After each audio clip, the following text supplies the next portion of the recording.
एक पराठा। संजीव नगर नाम के शहर में कपाड़िया नाम का एक आदमी एक ढाबा चलाता था। उसके पास करण रसोई के रूप में काम करता था।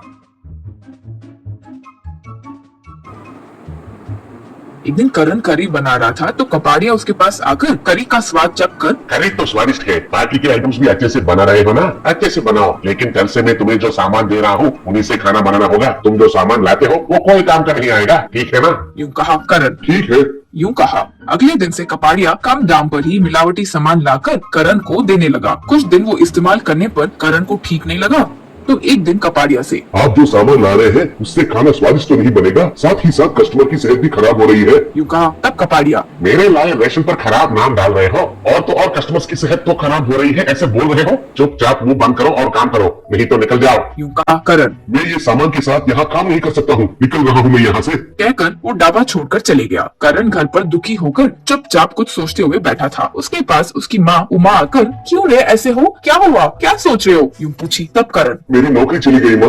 यूँ कहा उमा, हिम्मत हो रे, एक गई तो दूसरी मिल जाएगी, वरना तुम खुद से कुछ शुरू करो। यूँ बोली तब करण। निवेश के लिए पैसे भी तो चाहिए ना, होटल हो या ढाबा हो, शुरू करने के लिए तो बहुत पैसे लगते हैं, वो कहाँ से लाऊंगा? बोलना तो आसान है माँ। यूँ कहा उमा, इतनी अधैर्यता क्यों है? थोड़ा सा निवेश करके एक बंदी शुरू करो। तुम्हें एक पराठा बनाना अच्छे से आता है ना, पराठा बनाओ। एक नई बंदी पर पराठा का व्यापार शुरू करो। मैंने कुछ पैसे बचाए हैं, वो दे दूंगी, फिक्र मत करो। यूँ बोली।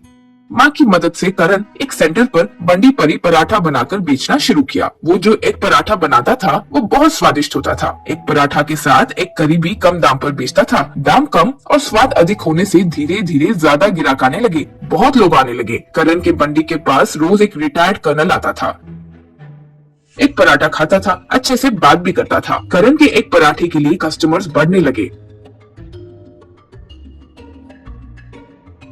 कपाड़िया को करण का यूं आगे बढ़ते देख बिल्कुल पसंद नहीं आया। करण का नाश करना होगा यूं सोचकर करण का एक पराठा एक करी बहुत खराब है यूं प्रचार शुरू किया। वो स्वाद के लिए अंदर कुछ मिलावट करता है और वो सेहत के लिए हानिकारक है, ऐसे भी कहने लगा।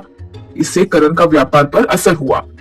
एक दिन कर्नल करण के पास जब आया तो करण को देखकर, क्या हुआ करण, ऐसे डल क्यों हो? यूं पूछा तब करण। वो कपाड़िया ने सब खराब कर दिया है सर, वो मुझ पर झूठा प्रचार करके मेरा व्यापार खराब कर दिया, क्या करूं समझ नहीं पा रहा हूँ। यूं कहा तब कर्नल। फिक्र मत करो करण, अच्छे लोगों के साथ हमेशा अच्छा ही होता है, उदास मत हो, मेरी बात मानो और जैसे मैं कहता हूँ वैसे करो। कहते हुए करण से कुछ कहा।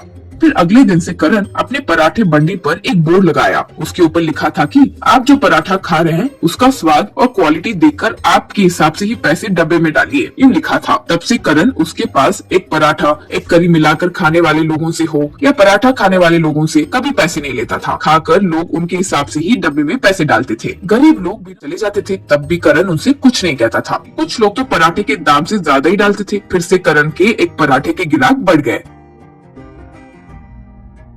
उस एरिया में करण के पराठे के लिए अच्छा नाम होने लगा।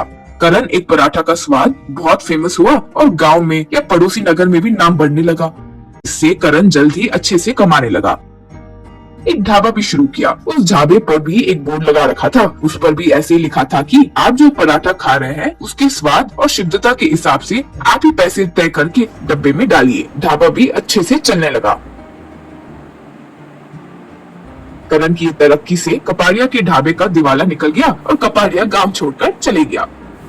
कर्नल करण को देखकर खुश हुआ। करण एक दिन कर्नल से, आपकी सलाह मेरे लिए बहुत काम आई, आपका ये एहसान मैं कभी भी नहीं चुका पाऊंगा। यूं कहा तब कर्नल। मेरा तो इसमें कुछ नहीं है करण, सच्चाई और ईमानदारी से काम करोगे तो आगे बढ़ोगे, ये तुमने साबित किया है। यूं कहा करण बहुत खुश हुआ।